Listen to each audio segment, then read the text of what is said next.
Hi guys, welcome to Ruth Reacts to Books. This is a very special edition.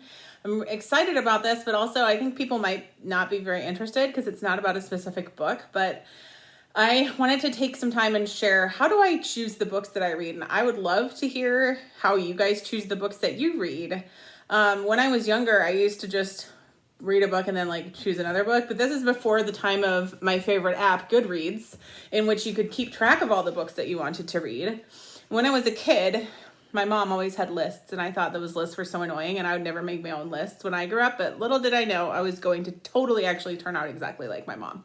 So I definitely make lists, and on Goodreads, they have some pretty cool features, and so I'm going to tell you kind of how I manage my book reading, since I love reading so much, obviously. So I have on Goodreads, there automatically is 3 lists. First one is your want to read list, so books that you want to read. And so you can flag any book as want to read if you find its title on there. The second book list is the list of books that you're currently reading. And then the third list is books that you have read already.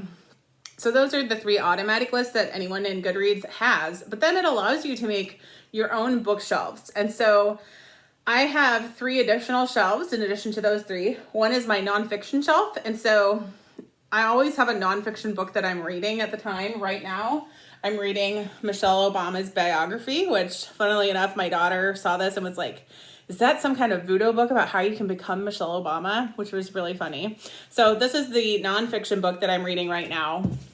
And then I have a virtual list of, I think it has about 45 nonfiction books that are on my list, but these are then the next books that are on my list. And so my friend Gabby had sent me some of Rupi Kaur's books, and so I'm super excited to read those. I think it's poetry, possibly. I don't have a lot of experience with poetry, so that's going to be very interesting. The very next book that I'm going to read after Michelle Obama's, though, is this one. Forgetting to Remember, A Healer's Journey of Surviving and Thriving by a person I actually know named Deb Klein, a wonderful human. And this is about her journey through some trauma that she had in her life, sexual trauma, and how she healed from that and her journey. And I actually got to see her do a Facebook interview with a local group called Access about this book. So I'm very excited for getting to this nonfiction book. And then this is a book that I bought because a friend of mine told me about it when I was complaining about laundry one day. It says, After the Ecstasy, the Laundry. It says, How the Heart Grows Wise on the Spiritual Path. So those are just about 4 of the 50 books that I have on my nonfiction reading list. So my other reading list, I have 2 other lists. I mentioned I have 3 additionals. So this is where you get to kind of see Ruth, the sports fan. When I first started working at my job, I've been at my job now for 14 years. I really didn't know very much about sports, but since then I have just become an avid sportster.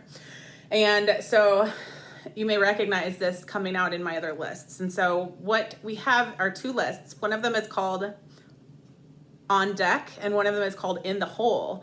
And these refer to sports where you're hitting balls like softball and baseball. I don't know about cricket, but softball and baseball, you have a batter, obviously, who's up to bat. That would be my reading currently list.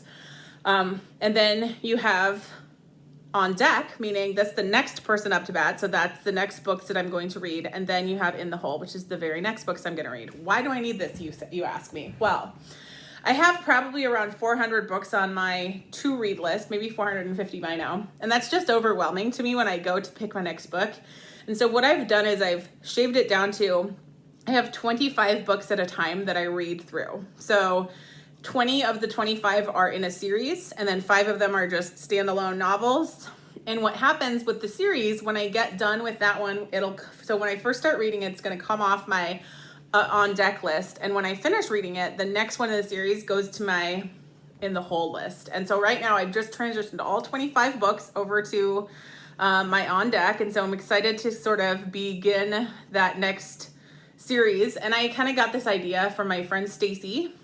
When we were younger, she used to have, I think she had she would do a biography, and then she would read a novel, and then she would read something else. And I thought wow, that's crazy at the time, but now I understand reading books and having lists is super fun.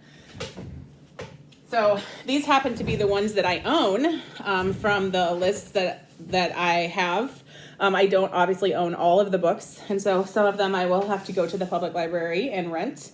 and borrow. But these are, you'll recognize some of these titles as things that I have done other books on from former Ruth Reacts, but I think I only got to about 15 books in before we, because I started it in this year. And so I'm about to start a whole new 25 books, and I would love to hear in the comments how you choose what books you're going to read next. And sort of if you use Goodreads, do you have special folders and on lists that you use? So until then, friends, I hope you have a great day and keep reading. Oh, and don't forget to like and subscribe if you want.